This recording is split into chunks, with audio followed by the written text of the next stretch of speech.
This thumbnail was created using this mobile phone. And you can also do it by following these steps. Number 1. Installing the apps. Start by downloading InShot and Phonto from your app store. These apps are totally free to use and they are compatible with both iPhone and Android devices. Number 2. Choosing the right image. For this thumbnail, I like to use my own image. I prefer capturing photos against a contrasting background as it makes editing easier. When photographing myself, I aim for poses that grab people's attention. It often takes numerous shots until I capture the perfect one. After taking the photo, I enhance its brightness to make it stand out, then upload it to InShot. In InShot, I remove the background using the cutout button. And 2 buttons away from the cutout button, you will find what they call the outline button. This function will make the edge of the image stand out. Of course, you can change how it looks by playing around with the button. Once I'm satisfied with how it looks, I'm going to save it to the gallery. Number 3. Adding background and text. YouTube thumbnails have size ratios of 16:9. To create a background for my edited image, I download a blank image from Google in my preferred color and resize it to 16:9. You can do this easily from your phone. I then upload the resized background image to Phonto and add the edited photo from InShot. You want an eye-catching thumbnail, so feel free to adjust the placement of your added image to make it stand out even more. Next, I tap to add text and choose a font,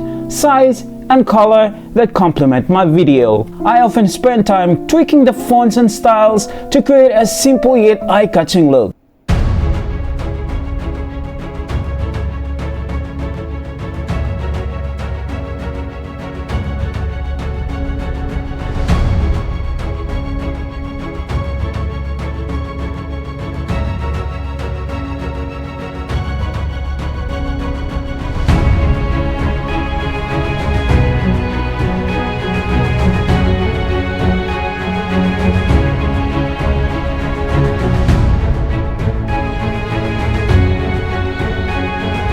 Once satisfied, I save the thumbnail and it's ready for upload. Before I reveal another exciting secret, why not show your support by liking this video, subscribing to my channel, or leaving a sweet comment to share how you create your own thumbnails. Your engagement helps YouTube promote this video to more people out there. Speaking of YouTube, your worries might go beyond just thumbnails. It's often about growing your views and subscriber counts. That's why you need to watch this video up here to know how to stay motivated as a small YouTuber. This is Harold and I will see you on the other side.